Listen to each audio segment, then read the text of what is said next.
مباركا فيه كما يحبنا ويرضى أشهد أن لا إله إلا الله وأشهد أن محمدا عبده ورسوله أما بعد. Jemaah subuh yang insyaallah dirahmati oleh Allah Subhanahu wa taala, kita ucapkan syukur kepada Allah Subhanahu wa taala karena Allah masih memberikan kita nikmat berupa kesehatan, kekuatan dan kesempatan sehingga memudahkan langkah kita untuk bermajelis ilmu di subuh hari ini. Dan tak lupa marilah kita kirimkan salam dan salawat kepada junjungan kita Nabiullah Muhammad sallallahu alaihi wasallam sebagai rahmatan lil alamin yang sebaik-baik suri teladan yang patut kita contoh. Jemaah subuh yang insyaallah dirahmati oleh Allah Subhanahu wa taala. Alhamdulillah pada subuh hari ini mulai dari mungkin pekan ini kita akan adakan taklim subuh yang akan diisi oleh ustadz-ustadz kita khususnya yang berada di Tanwirus Sunnah. Kemudian media dakwah Tanwirus Sunnah mengusung tagline yaitu cerita, ceramah singkat dan tanya jawab santai perkara agama Islam. Kemudian clue-nya kita berikan kesempatan kepada Al-Ustadz dulu untuk menyampaikan materinya. Mungkin di sesi kedua lebih banyak tanya jawab. Kemudian terakhir ada pertanyaan dari panitia. Kemudian disiapkan hadiahnya. Kita berikan kesempatan kepada ikhwah. Kemudian kepada anak-anak juga siap. Mungkin selanjutnya kita ada kesempatan juga untuk akhwat untuk menjawab. Baik, untuk memanfaatkan waktu yang ada, mungkin saja langsung kita persilakan kepada Al-Ustadz untuk membawakan ceramahnya. Waktu dan tempat kami persilahkan. Bismillahirrahmanirrahim. Assalamualaikum warahmatullahi wabarakatuh. Alhamdulillahirabbil alamin. Wa bihi nasta'inu ala umuri dunya waddin. Asyhadu an la ilaha illallah wahdahu la syarikalah wa asyhadu anna nabiyyana Muhammadan sallallahu alaihi wa ala alihi wasallam. Ya ayyuhalladzina amanu taqullaha haqqa tuqatih wa la tamutunna illa wa antum muslimun. Amma ba'd. Fa inna asdaqal hadisi kalamullah khairul huda huda nabiyyina Muhammad sallallahu alaihi wasallam wa syarrul umuri muhdatsatuha fa inna kulla muhdatsatin bid'ah wa kulla bid'atin dhalalah wa kulla dhalalatin finnar. Masyiral ikhwa wal akhwat wal abna wal hudur rahimani wa rahimakumullah jami'an. Alhamdulillah, subuh hari ini subuh yang berkah insyaallah, karena tadi malam hujan. Mudah-mudahan hujan yang bermanfaat. Allahumma sayyiban nafi'an. Ya Allah, mudah-mudahan hujan yang deras itu adalah hujan yang nafi'an, yang bermanfaat. Ilman, subuh hari Nabi sering berdoa, Allahumma inni as'aluka ilman nafi'an. Jadi selalu disifati oleh Nabi dengan nafi'an, dengan yang bermanfaat. Biar hujan banyak, kalau kurang bermanfaat, apalagi sebaliknya bisa menjadi musibah. Demikian juga ilmu. Ilmu biar juga banyak, kalau tidak nafi'an, tidak bermanfaat. Demikian juga kalau kita berkumpul, bermasyarakat, biar banyak, kalau tidak nafi'an, tidak bermanfaat, ya kadang jadi masalah yang besar. Ya, demikian juga keluarga, biar banyak anak. Ah, bukan menyinggung yang banyak anak ya. Karena Nabi menganjurkan banyak anak. Tapi yang diinginkan banyak dan bermanfaat. Ya, demikian juga kadang sebagian orang diberi rezeki banyak istri. Biar banyak, kalau tidak nafiat jadi pertengkaran terus. Taib. Jadi jamaah sekalian, manusia secara tabiatnya dinamakan makhluk sosial. Makhluk yang tidak bisa hidup sendiri. Nenek moyang kita, Adam alaihi salatu wassalam, ketika diciptakan oleh Allah dan diberi tempat tinggal yang paling bagus, paling nikmat, paling mewah, atau bahasa apapun yang kita bahasakan dengannya, surga. Ketika dia sendiri, Adam tidak betah. Padahal apa yang dia inginkan ada. Mau makan, mau minum, mau apa saja. Tidak perlu juga capek-capek. Semuanya sudah tersedia. Tapi karena tabiat manusia itu sosial, harus ada yang menemani, maka tidak betah. Ya, maka kemudian diciptakanlah dari tulang rusuk Adam itu istrinya, Hawa. Ya, baru Adam kemudian merasa betah, tenang. Kalau orang menikah dibahasakan dengan sakinah, mawaddah, dan warahmah. Itu tabiat manusia.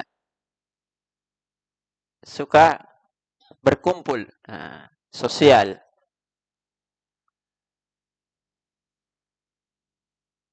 Karena itu Allah menjadikannya khalifah fil ard, yang mengatur, memakmurkan bumi. Sampai para malaikat pun protes. Protes kepada Allah. Wa idh qala rabbuka lil malaikati inni ja'ilun fil ardi khalifah. Qalu ataj'alu fiha may yufsidu fiha wa yasfiku dima wa nahnu nusabbihu bihamdika wa nuqaddisu lak. Ya, perhatikan di sini ya. Jadi ketika Allah menyampaikan kepada malaikat, saya akan menjadikan di bumi ini khalifah. Para malaikat protes, ya Allah, kenapa engkau menjadikan manusia itu khalifah di muka bumi? Padahal manusia itu, kata para malaikat, diabadikan oleh Allah, manusia itu yufsidu fiha, suka berbuat kerusakan. Wa yasfikud dima, dan nanti akan mengalirkan darah. Bertolak belakang dengan kami ini malaikat. Kami ini hanya kerjanya nusabbihuka. Nusabbihu bihamdika wa nuqaddisuk. Kami hanya bertasbih, berzikir, memuliakan, mengagungkan engkau ya Allah. Manusia itu kerjanya merusak, membuat kerusakan, bahkan sampai mengalirkan darah. Itu sudah ketentuan yang selalu kita baca di dalam Al-Quran. Jadi kalau ada, ini meluruskan pemahaman ya. Kalau ada yang ingin tinggal di suatu tempat, kemudian dia membayangkan tempat itu seperti malaikat, itu bertentangan dengan Al-Quran. Mau tinggal di satu tempat, semuanya orang baik, tidak ada pertengkaran, tidak ada ghibah, tidak ada saling cekcok sama sekali, tidak ada masalah, itu sudah bertentangan dengan asal Allah menurunkan manusia di muka bumi sebagai khalifah. Karena sudah diabadikan oleh Allah, konsepnya begitu.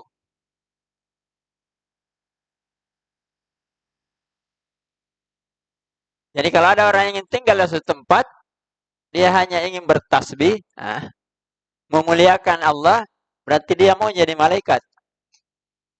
Itu tidak mungkin. Karena kita sendiri, mulai dari Adam, anaknya nanti, tidak bisa seperti itu. Ya, karena itu apa yang terjadi? Ternyata betul apa yang diinginkan dan disampaikan oleh para malaikat. Mulailah dengan anaknya Adam. Ketika dinikahkan bersilang, tidak boleh menikah dengan saudaranya yang lahir bersamaan, disilang. Mulai ada yang protes, tidak terima. Karena saudaranya dia, saudara apa namanya kalau bersamaan? Ya, kembarnya lebih cantik daripada kembar saudaranya. Nah, itu kan sifat manusia. Tidak pernah puas. Masa saya saudaraku begini? Padahal yang lain saudaranya juga. Ya, yang lahir sesudahnya kan saudaranya juga. Cuma ada yang satu lahir kembar, kemudian lahir saudaranya berikutnya kembar lagi. Ketika disilang, dia merasa tidak adil. Padahal itu sudah aturan. Harus dinikahkan kembar. Dinikahkan silang. Tidak boleh menikah dengan saudara kembarnya karena terlalu dekat.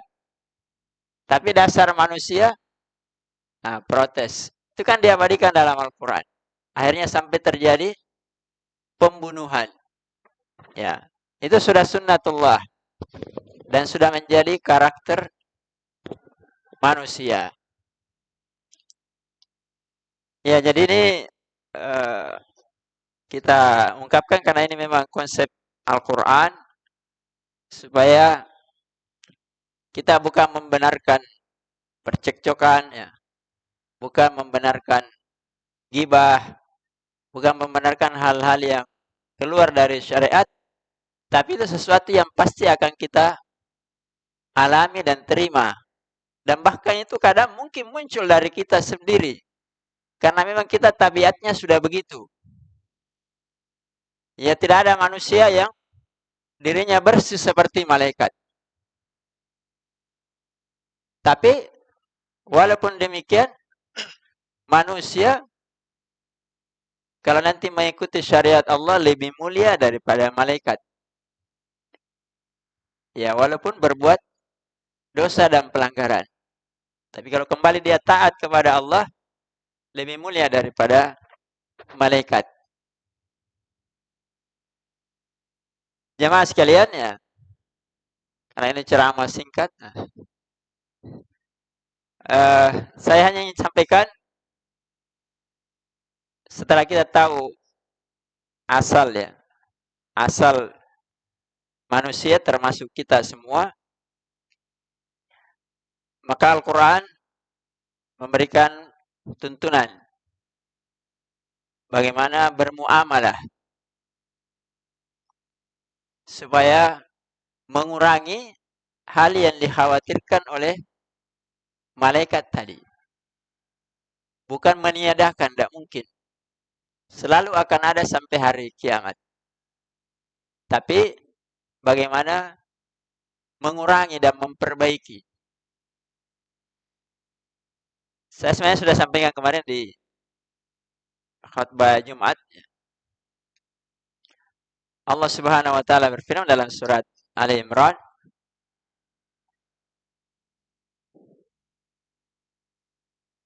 Allah menyebutkan beberapa usul, ya, atau pokok-pokok dalam bermuamalah dengan manusia.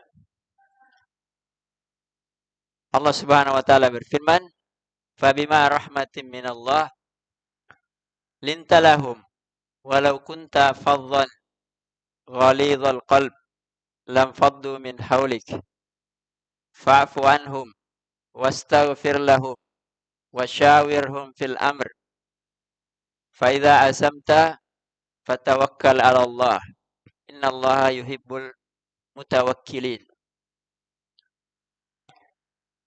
Jadi usul yang pertama ya secara ringkas saja,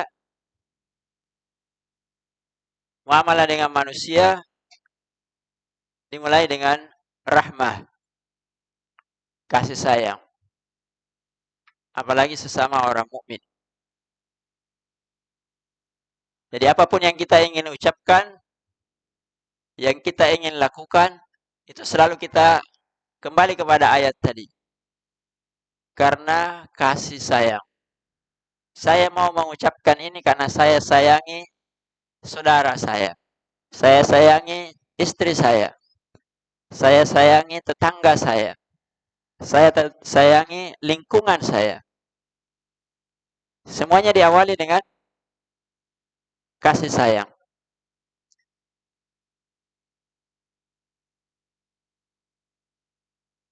Kalau tidak, ya akan muncul seperti yang dikhawatirkan oleh malaikat tadi. Ketika kita kehilangan kasih sayang, ya maka sembarang kita ucapkan. Sembarang kita tulis. Apalagi sekarang zaman media sosial. Sembarang kita lakukan. Dan konsep kasih sayang dalam Islam itu konsep yang paling sempurna. La yuhibbu ahadukum hatta yuhibba li akhihi ma yuhibbu li nafsihi.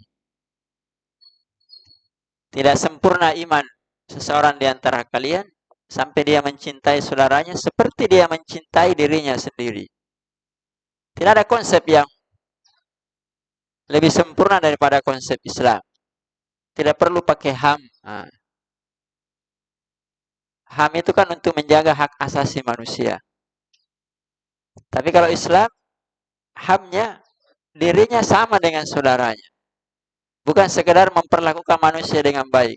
Tapi dia harus memperlakukannya sama dengan memperlakukan dirinya. Karena itu Allah memuji para sahabat ketika memperlakukan saudaranya bukan lagi sama dengan dirinya.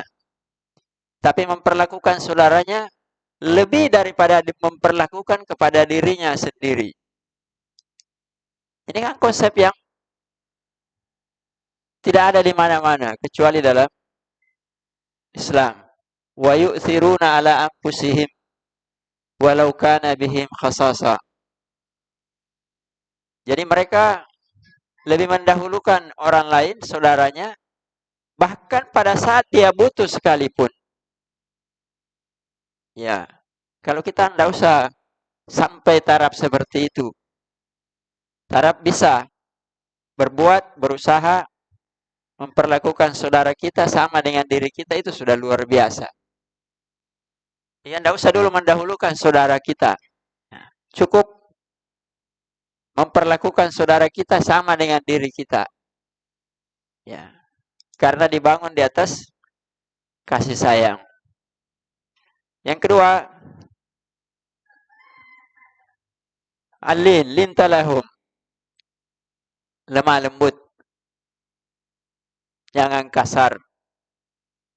Ya, jangan, ya walaupun orang Makassar dikenal dengan Makassar ya. Tapi maksudnya di sini lemah lembut supaya memperlakukan saudara itu, orang lain itu lembut. Artinya tidak membuat dia merasa tertekan. Tidak membuat dia merasa tidak enak. Tidak membuat dia merasa tidak dihormati dan dihargai. Nah, itu namanya lembut. Karena banyak orang bahasanya lembut, tapi lebih tajam daripada silet.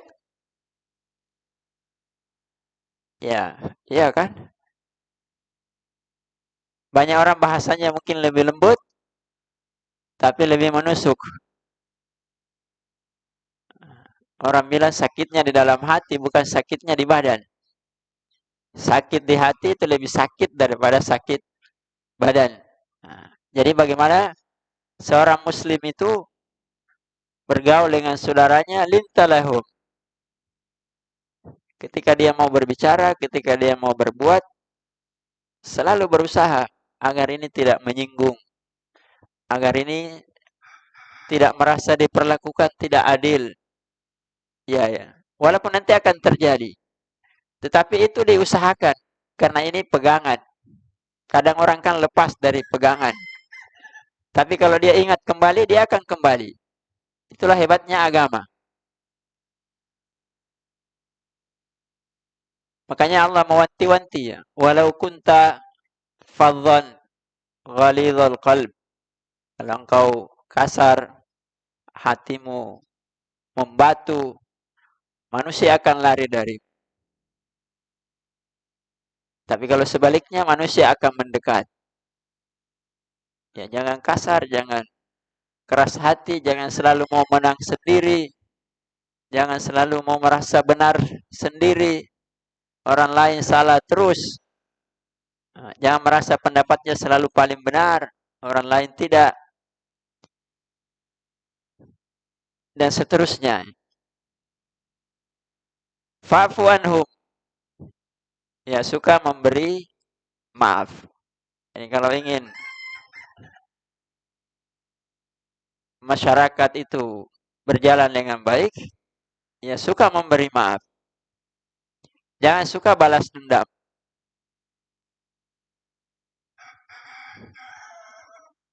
Kalau dia tidak hargai saya, lebih-lebih saya.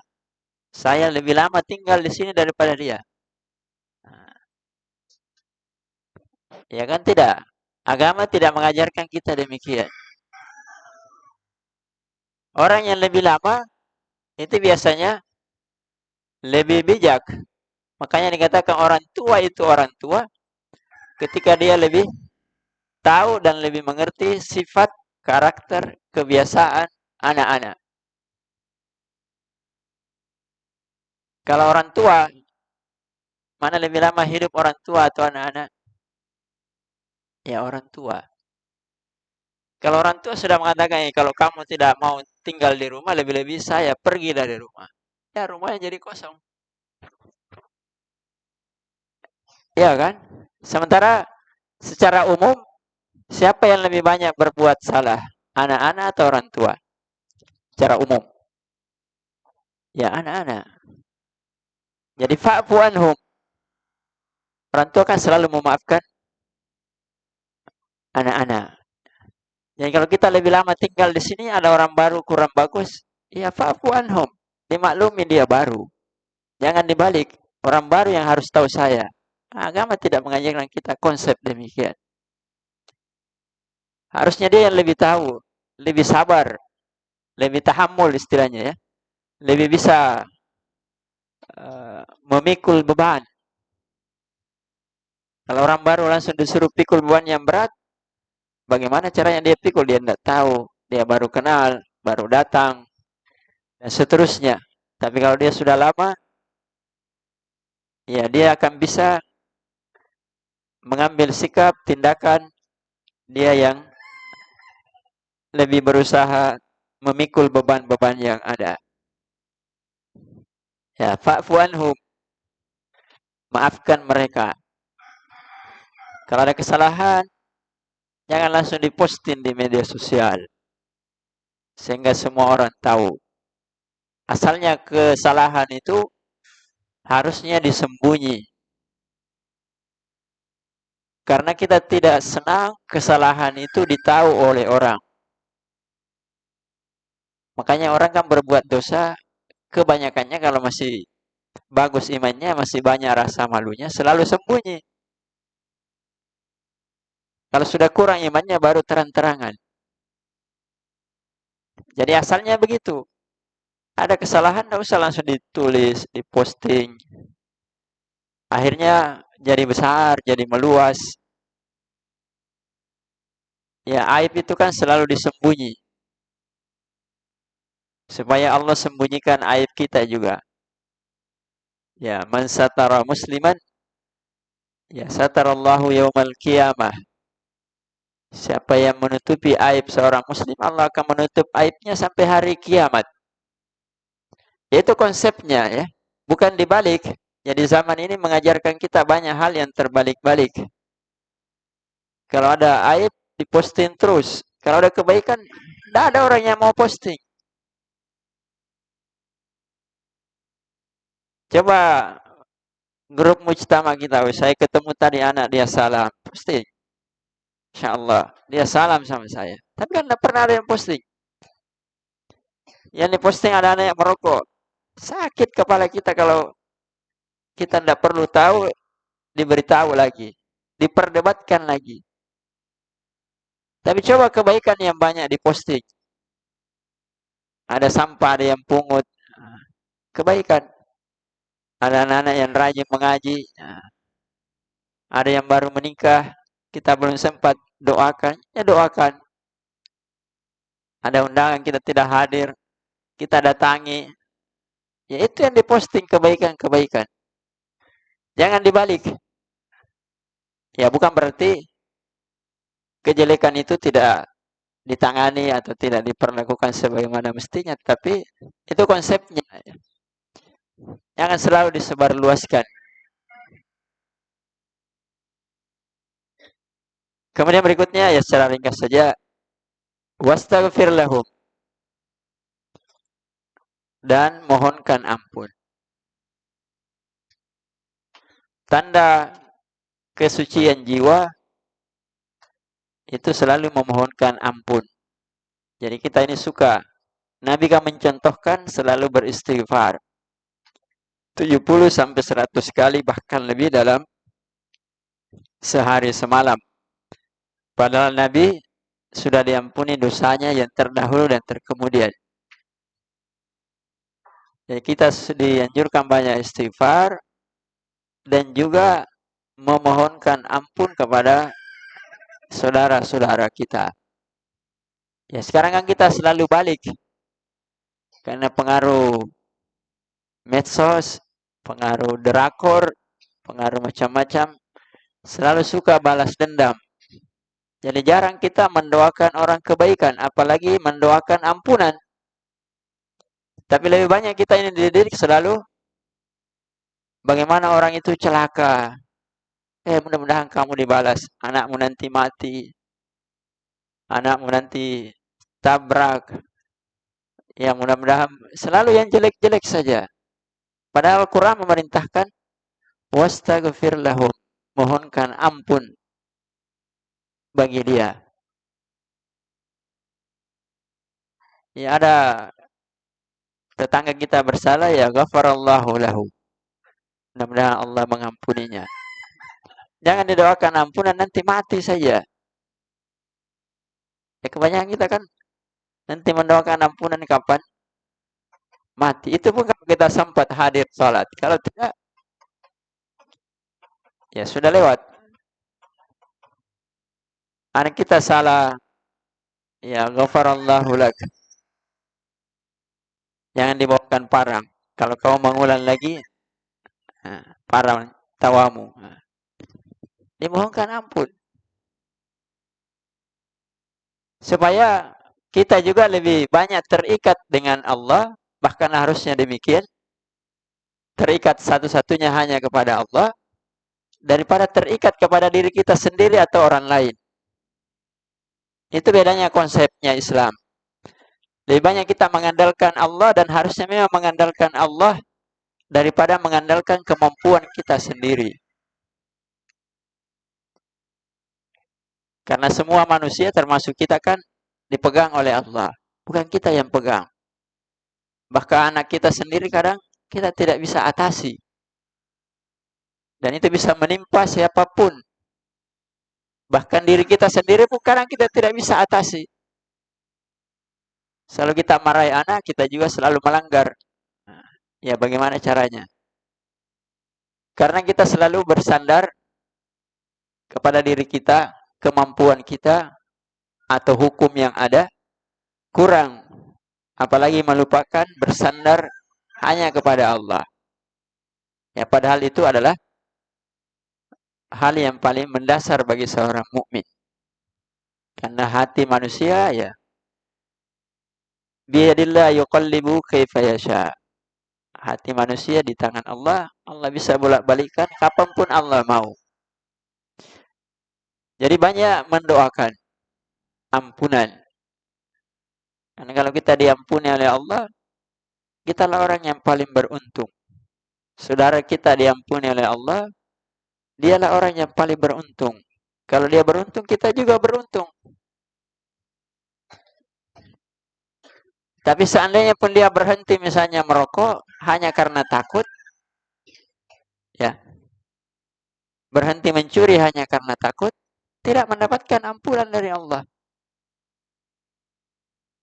Tapi kalau dia berhenti karena diampuni oleh Allah, ya luar biasa. Karena itu hukum manusia selalu beda dengan hukumnya Allah.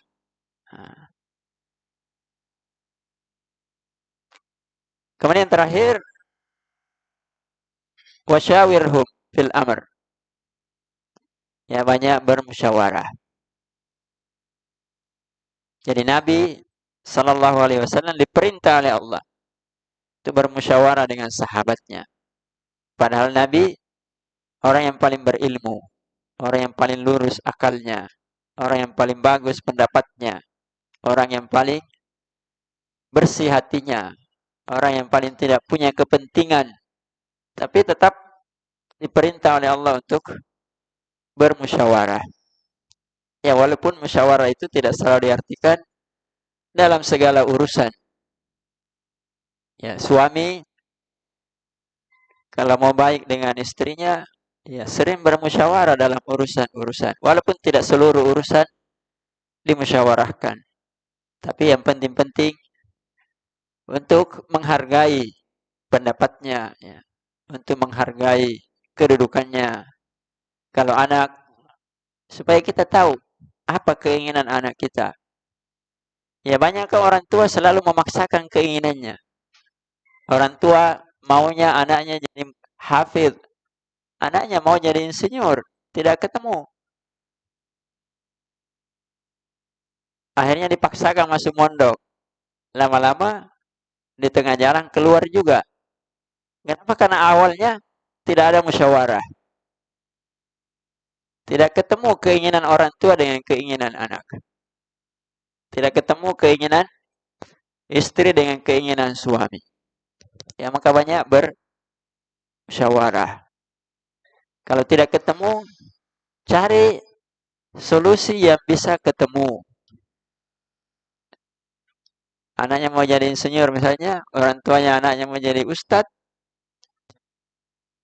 cari solusinya. Apa yang bisa disepakati oleh kedua belah pihak. Baru itu yang dilaksanakan. Jangan nanti sama-sama melaksanakan. Tahu maksudnya sama-sama melaksanakan? Orang tua paksakan masuk mondok, anaknya paksakan selalu cita-citanya yang dibayangkan. Akhirnya badannya di pondok, tapi akal dan hatinya bukan di pondok.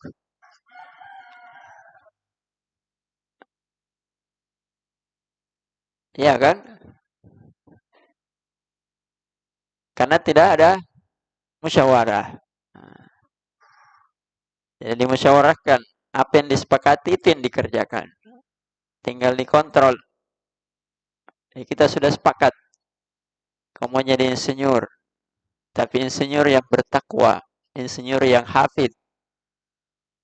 Ya kan? Insinyur banyak juga yang hafid. Tentara banyak juga yang hafid. Daripada jadi ustadz. Ustadznya di pondok. Tidak pernah nginap di Sakan. Keluar nanti jadi ustadz. Oh, kenapa? Karena pernah mondok. Iya kan, kurangnya musyawarah. Ya. Makanya Allah menutup Fa idza azamta fatawakkal 'ala Allah. Kalau kamu sudah berkeinginan kuat, tinggal tawakal kepada Allah. Semua yang sudah dilaksanakan tadi tinggal hasilnya diserahkan kepada Allah Subhanahu wa taala. Innallaha yuhibbul mutawakkilin. Sungguhnya Allah mencintai dan menyukai orang-orang yang bertawakal hanya kepadanya. Ya, saya kira itu yang bisa saya sampaikan ya. Alhamdulillah juga cuaca semakin cerah. Nah, mudah-mudahan ini pertemuan awal dan kita sebelum saya tutup ya mengapresiasi panitia yang sudah bekerja keras untuk menyiapkan acara seperti ini, cara santai, bukan seperti taklim formal di masjid. Nah, ya mungkin sebagian agak malas-malas ke masjid, ya dibuat santai supaya rajin kembali ke masjid. Nah, yang biasanya taklimnya agak malas-malas dibuat santai supaya nanti jadi serius kembali ke tempat-tempat taklim. Ya, kalau ada pedagang mungkin sebagiannya baru lihat-lihat potensi ya. Ya, jadi saya kira itu ya kita apresiasi dan alhamdulillah hari ini Masya Allah hadir mulai dari yang kecil ya sampai yang paling tua. Ini kan suasana yang jarang terjadi. Biasanya kalau di masjid orang tua di depan, anak-anak lari-lari di belakang. Nah, kalau suasana begini Masya Allah semuanya santai tapi serius.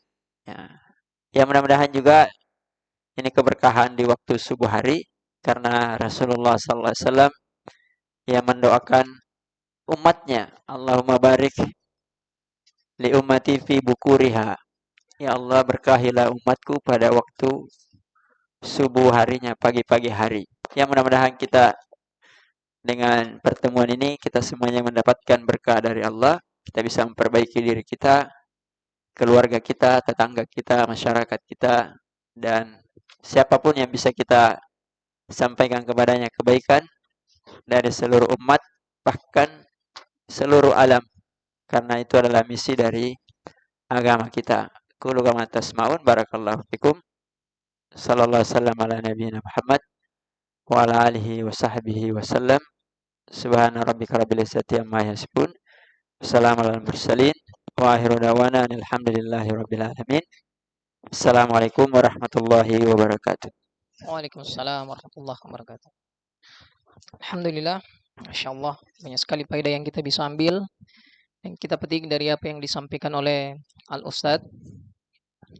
Ya, begitu ya, Satya, ternyata dalam mendidik anak, bermuamalah dengan masyarakat, ternyata kalau kita tidak mengedepankan kasih sayang, lemah lembut, suka memberi maaf, memohonkan ampun, dan banyak musyawarah, ternyata pasti ada saja masalah yang sering kita dapati.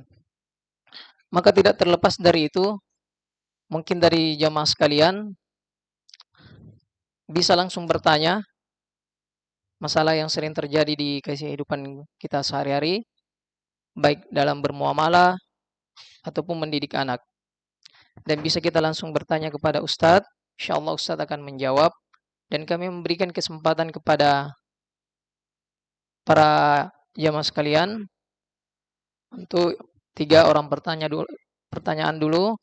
Kemudian untuk akhwat yang ingin bertanya mungkin bisa menulis, nanti akan diambil oleh panitia dan insya Allah akan dibacakan oleh saya sendiri.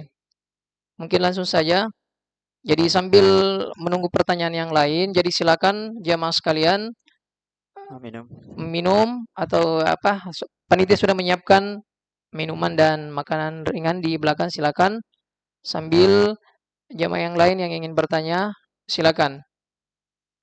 Anak-anak juga silakan kalau mau minum teh, kopi, semua ada di belakang.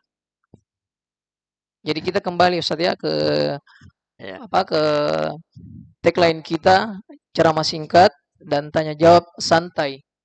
Jadi silakan kita bawa santai suasana ini sambil Ya, mencicipi terus santai. suguhan dari panitia. Silakan.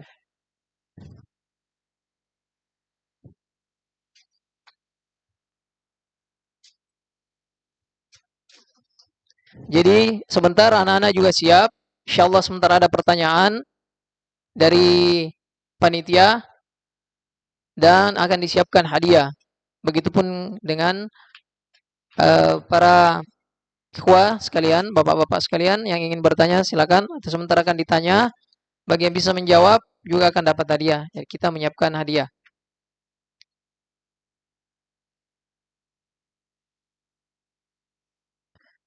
Jadi silakan ambil makanan dan minuman, kemudian kembali ke tempat semula.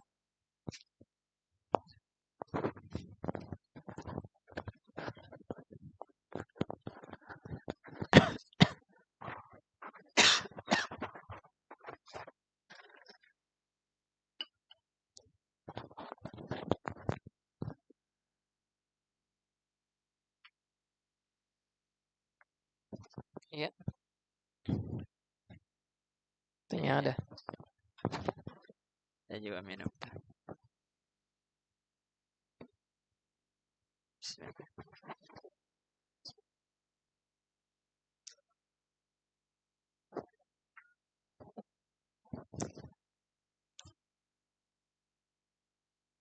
Baik, mungkin untuk panitia, sempat ada pertanyaan dari Ahwat, akan diambil. Jadi Ahwat yang punya pertanyaan silakan sodorkan ke depan karena panitia sudah ada di depan menunggu.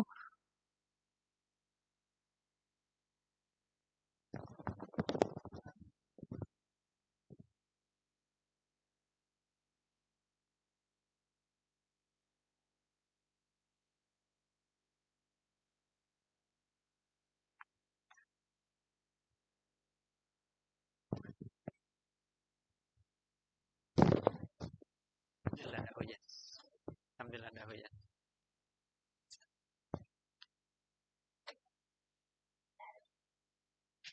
Wih, Masya Allah. Bagi temannya tah.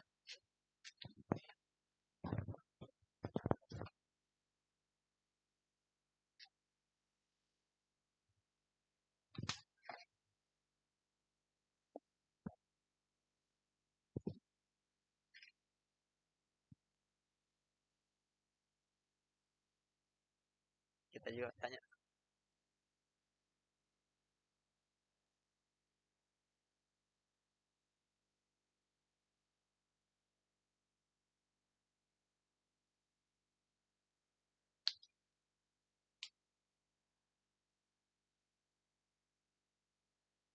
Masya Allah.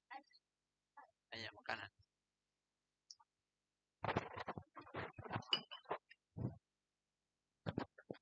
Ya, jadi yang belum ambil Ustaz Nasr.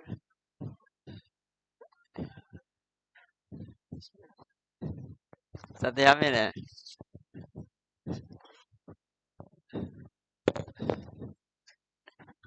Baik, sambil menikmati dengan yang ada, bagi yang ingin bertanya silakan untuk maju ke depan.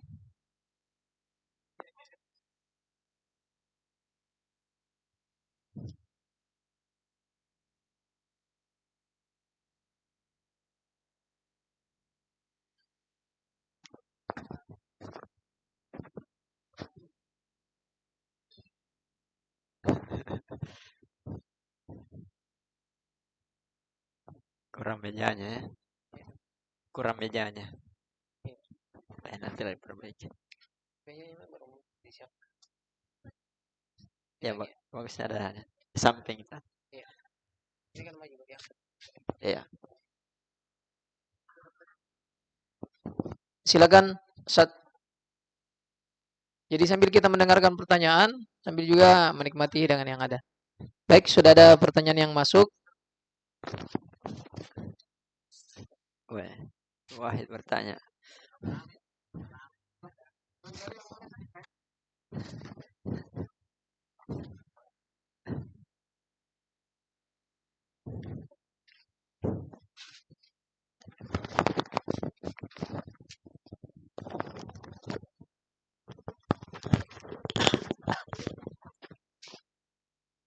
Jazakumullah khair atas kesempatan yang diberikan. Saya langsung saja. Sebenarnya masalah fikih Ustaz. Waktu 2 pekan lalu eh, saya dikabari sama keluarga kemenakan meninggal anaknya sepupu satu kali saya. Sampai di Sidrap saya dipanggil memandikan. Saya dipanggil mandikan sama-sama teman di situ yang kebetulan kakak kelas saya waktu mengaji kampung dulu. Dia ngimam dan dibantu oleh keluarga yang lain. Tapi pas saya mandikan, ternyata orang di situ kalau memandikan tidak sama yang pernah kita yang kita tahu. Dia memandikan, kan kita biasa memulai anggota wudhu dulu atau diwudukan. Kalau dia memandikan saja langsung kan saya langsung protes, kenapa tidak diwudukan? Kenapa tidak diwudu dulu? Dia bilang, kenapa Ustaz begini? Dia langsung protes saya, kenapa tidak? Nanti pas terus juga dia pakai mandi tidak cuma sabun saja, air dengan sabun. Jadi tidak sama dengan yang pernah dialami. Nanti pas bersih betul, dipastikan sudah bersih, baru dia wudhu dan dikafani. Pas waktu dikafani lagi Ustaz, saya dipanggil lagi bantu. Kan laki-laki, jadi kain kafan 3 ya. 2 itu semua tidak mau ditutup mukanya. Jadi saya mau tutup, tidak begitu. Jadi nanti ketiga kalinya baru ditutup. Jadi pas waktu dikafani, semua kelihatan ini dua yang tertutup itu cuma yang ke bawah, muka tidak. Jadi ketiga kalinya baru tutup muka. Jadi saya sampai di rumah saya sama juga uminya, ada kepikir begitu. Saya bingung bilang, tanyakan sama Ustaz. Kebetulan saya teringat jadi saya cerita. Jadi saya cerita kan Ustaz, seperti tadi waktu memandikan apakah ada memang seperti itu contohnya. Nanti terakhir baru diwudu dan dimandikan itu tidak pakai kapur baros, tidak pakai daun bidara dan hanya sabun saja, sabun dengan air. Terus waktu di kafani juga seperti itu dan tidak pakai parfum. Ya waktu di kafani. Sekarang demikian. Iya. Jadi ini pertanyaannya Ustaz Abdul Wahid. Lebih panjang syarahnya daripada pertanyaannya. Ya, enggak apa-apa. Jadi secara ringkas ya, kewajiban seorang muslim, nah itulah tadi hubungannya juga dengan apa yang kita bicarakan. Jadi manusia itu makhluk sosial. Ini tambahan dengan kasus tadi. Salah satu buktinya bahwa kita ini makhluk sosial, butuh orang lain. Karena kita selalu butuh orang lain, mulai dari lahir sampai mati. Nah, mulai dari lahir sampai mati. Makanya biasanya orang itu merasa angkuh, merasa sombong, merasa tidak butuh orang lain ketika pertengahan. Tapi ketika dia lahir, dia butuh orang lain. Ketika mati, tidak ada orang bisa urus dirinya sendiri ketika mati. Sama ketika dia lahir. Ya. Tapi Islam, ya Masya Allah, membantu orang ketika lahir diadani walaupun ada khilaf ya.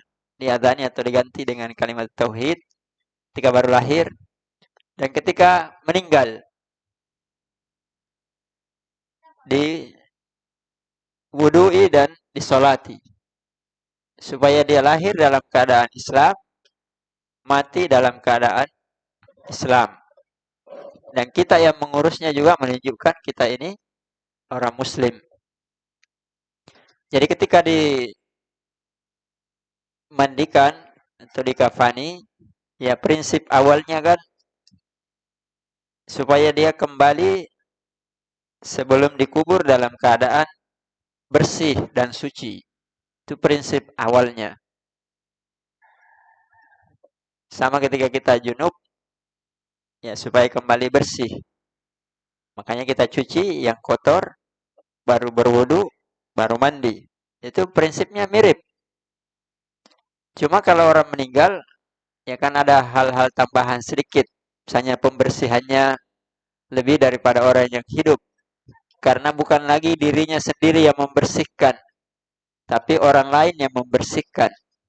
Ya makanya dibersihkan semua, kukunya, mulutnya, segala macam. Kalau masih ada tainya yang bisa keluar, dibersihkan. Setelah bersih baru diwudui. Ya, baru dimandikan sampai bersih. Ya, mirip dengan mandi junub. Itu sebenarnya prinsipnya. Jadi semakin bersih semakin bagus, semakin harum semakin bagus. Tidak ada ya ketentuannya dalam agama harus sekian parfumnya ya. Sekian ininya, tapi prinsipnya kapan bersih. Dan itu umumnya diketahui oleh yang biasa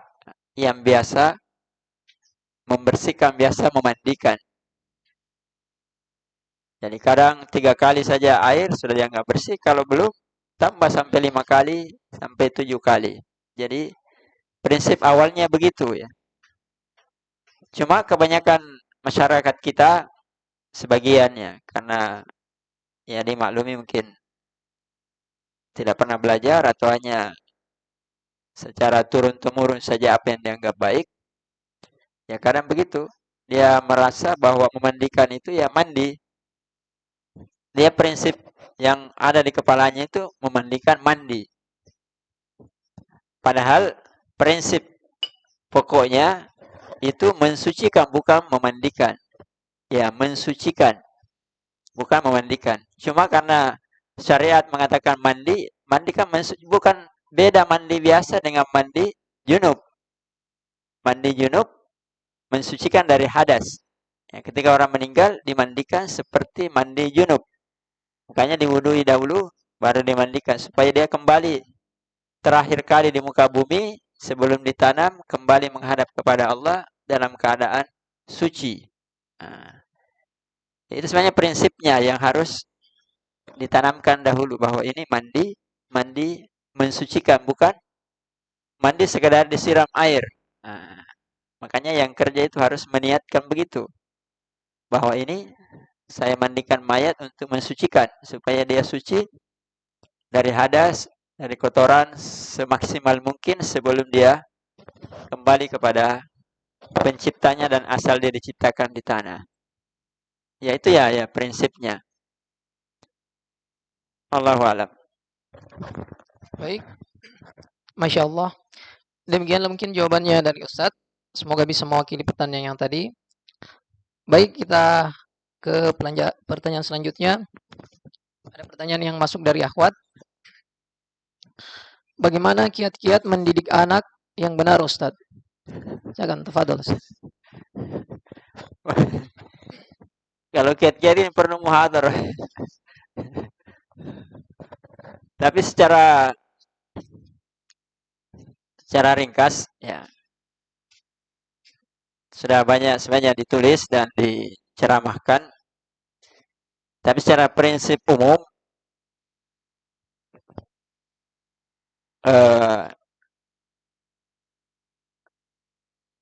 mendidik anak itu dimulai dengan mendidik diri sendiri.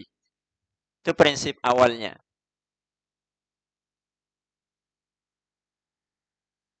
Ya sama ketika kita mau jadi mengajar anak-anak, ya kita harus jadi guru dulu.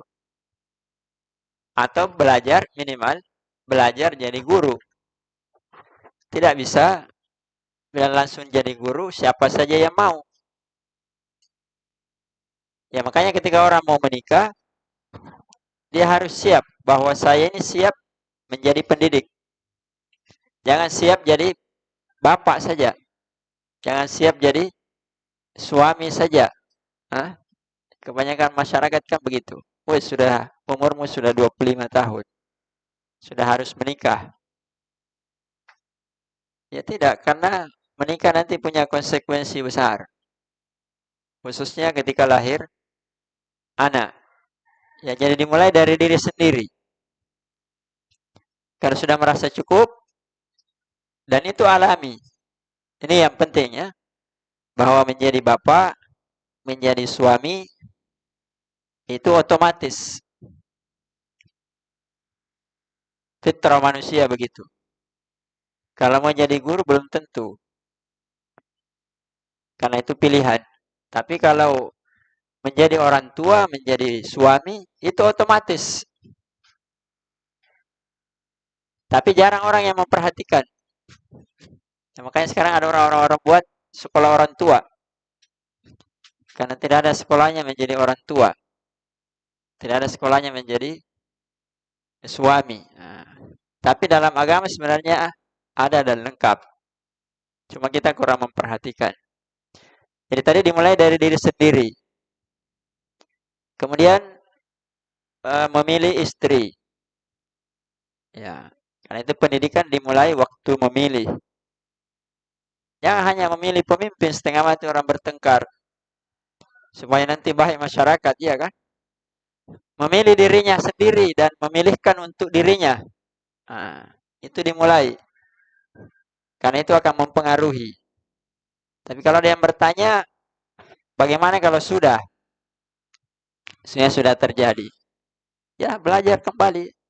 Memperbaiki dirinya, perbaiki istrinya. Supaya nanti anak yang lahir diharapkan juga lebih baik daripada dirinya dan dari orang tuanya. Itu kan harapan. Dan harapan itu harus ada sebab-sebab yang yang ditempuh. Bukan lahir, diberi makan, minum, pakaian, tempat tinggal, kemudian dibiarkan cari sendiri. Iya, jadi itu prinsipnya ya, yang kadang kita tidak perhatikan. Sehingga ketika misalnya anaknya dimasukkan di sekolah, atau di pondok, atau di mana saja, kadang kita selalu, ya kadang ya, walaupun itu haknya, kadang kita selalu melihat keberhasilan itu atau kegagalan itu dari tempatnya dia belajar. Pondoknya tidak beres, gurunya tidak beres, lingkungannya tidak beres. Yaitu haknya dia menilai. Boleh-boleh saja. Tapi jarang orang yang memperhatikan, mungkin kegagalannya karena dari saya. Saya kurang mendoakan anakku. Saya kurang memperhatikan anakku. Saya bahkan kurang memperhatikan diriku sendiri. Ibadahku. Ya, kebaikanku. Istriku dan sebagainya. Ya jarang. Orang kalau ada masalah biasa jarang kembali kepada dirinya. Padahal kalau kita lihat prinsipnya orang-orang dahulu, kalau ada kejadian, yang pertama kali dia hisap dirinya sendiri. Ini yang perbedaan menyolok ya. Anak saya mencuri. Mungkin saya dulu waktu muda pernah mencuri. Iya. Atau mungkin ini hukuman dari Allah kepadaku karena saya pernah perlakukan orang begini dan begini. Nah, orang dahulu begitu. Dia ingat dosanya 20 tahun yang lalu. Ketika istrinya bermasalah, dia ingat dosanya 20 tahun yang lalu. Nah, kan jarang kita yang begitu. Selalu orang lain yang salah. Ya, walaupun itu boleh-boleh saja, tapi jarang orang mengembalikan kepada dirinya sendiri. Karena seandainya kita semua ini selalu berusaha memperbaiki diri kita, otomatis lingkungan kita jadi baik juga. Sebagaimana tadi berusaha memegang pegang teguh tadi apa yang saya sampaikan, itu otomatis kalau semua orang ikut, ya jadi baik sendiri. Orang saling berkasih sayang, ya, orang saling menghargai, ya otomatis lingkungan jadi baik. Ya jadi itu prinsipnya yang jarang disinggung. Adapun kiat-kiat umur sekian-sekian itu kan perlu pembahasan khususnya. Tapi karena ini singkat, ya itu yang saya garis bawahi, harus selalu berusaha mulai dari diri sendiri, keluarga, jangan lingkungan, walaupun itu mempengaruhi, jangan orang lain. Karena yang paling mampu kita rubah, dan itu memang tanggung jawab kita, itu diri sendiri. Kalau lingkungan ya mungkin kalau kita punya kekuatan, itu pun terbatas. Memperbaiki orang lain, melarang orang lain, bukan bahkan mungkin pukul orang lain bisa. Tapi itu kan terbatas. Tapi dirinya sendiri kan yang paling mampu dia kuasai. Yang dulunya malas bangun subuh, misalnya ya. Jangan nanti ada cerita baru bangun subuh. Nah, dia harus berusaha memperbaiki dirinya. Apalagi ibu-ibu kan biasa. Karena kurang terkontrol di rumah, kadang ya sholatnya di akhir waktu terus. Kalau sudah sibuk dengan HP-nya, ya biar sudah azan, anaknya disuruh pergi sholat. Baru dia sibuk, balas WA, balas ini, balas itu. Ya, itu kan perlu diperbaiki. Supaya anaknya lihat, oh ibuku setiap azan sudah siap juga. Bukan siap masakannya saja. Tapi siap mau sholat, mau mengaji walaupun sedikit. Itu kan pendidikan yang tidak terbatas dan tidak bisa dinilai dengan sama dengan pendidikan di sekolah. Karena setiap saat dia lihat. Iya, ini perlu diperbaiki ya. Sedikit demi sedikit mendidik diri kita dahulu. Nah, wallahu alam. Adapun kiat-kiatnya ya sebagaimana tadi ya perlu muhadharah 1 atau 2 kali karena panjang. Tapi yang paling pokok itu intinya. Nah, wallahu alam. Iya baik, Masya Allah jawabannya dari Al-Ustaz. Semoga ini bisa mewakili pertanyaan tadi dari akhwat. Jamaah sekalian, sedianya kita sebenarnya di sini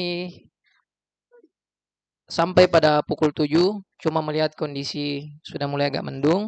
Ya. Mungkin sebelum kita menutup, karena tadi sudah disampaikan di awal bahwa kita ada pertanyaan buat jamaah sekalian, insya Allah disiapkan untuk hadiahnya. Kita mungkin langsung saya bertanya. Mungkin sudah ada pertanyaan yang untuk kali ini disiapkan oleh panitia. Tuh langsung bacakan Ustaz ya. Saya bacakan.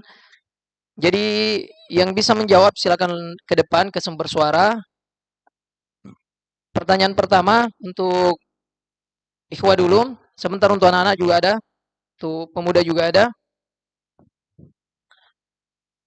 Pertanyaannya, siapa nama asli Imam Bukhari dan Imam Syafi'i? Bagi yang bisa menjawab silakan ke depan.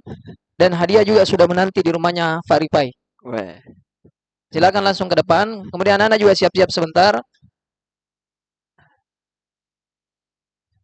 Silakan.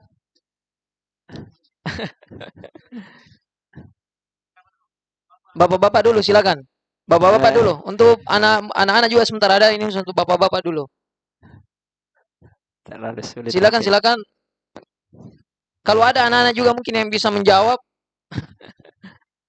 Silakan langsung ke depan ke sumber suara. Karena hadiah juga menunggu tuannya. Ya, silakan. Silakan. Maju, maju. Anak muda. Anak muda sebenarnya ada Ustaz juga. Ustaz muda kita lihat dulu ya. Ya, maju. Ya, silakan maju. Kita persilakan dulu.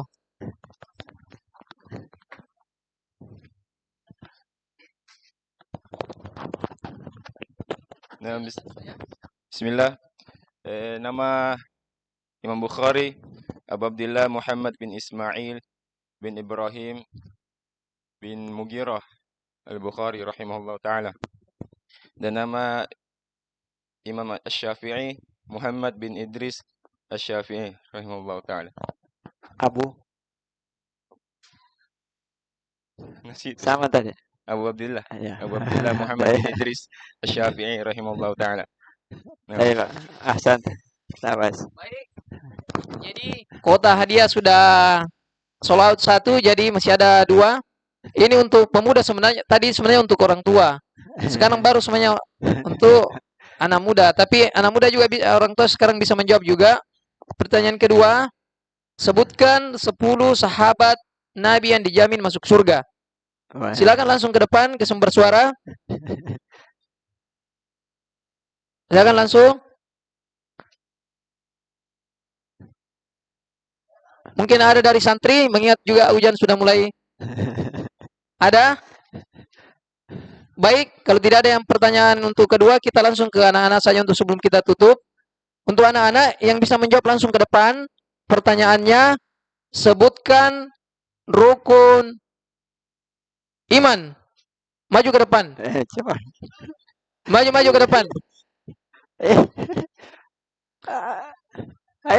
Ayo, nanti Ustadz yang milih benar atau salahnya. Silakan. Maju ke depan. Yusuf.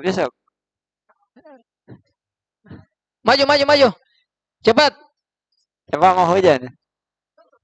Maju. Coba sebutkan namanya. Rukun ada 6. Nama saya. Zulkifli. Namamu. Zulkifli. Ya. Rukun iman. Iman kepada Allah. Iman kepada Rasul. Iman kepada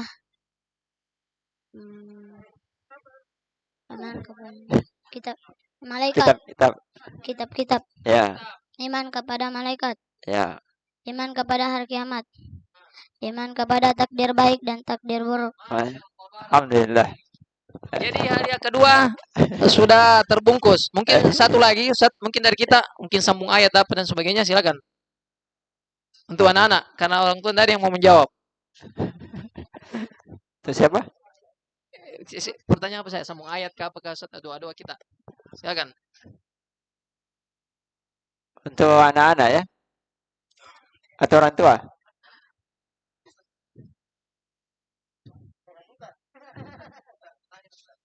Ya orang tua saja. Orang tua.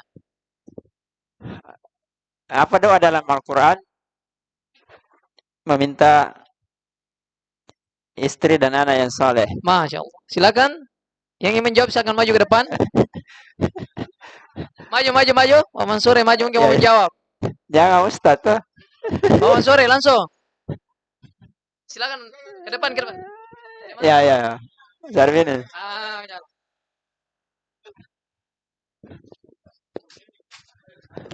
Bismillah. Rabbana hab lana min azwajina wa dzurriyyatina qurrata a'yun waj'alna lil muttaqina imama. Baik, ahsanta. Jadi Rabbana hab lana min azwajina wa dzurriyyatina qurrata a'yun waj'alna lil muttaqina imama. Itu jangan dilupa ya, selalu dibaca setiap saat, setiap sujud, setiap waktu yang mustajab. Baik, demikianlah untuk talim subuh hari ini kita cukupkan. Semoga kita dapat faedah dan pelajaran dan siap kita amal dan sampaikan insyaallah di kehidupan kita sehari-hari.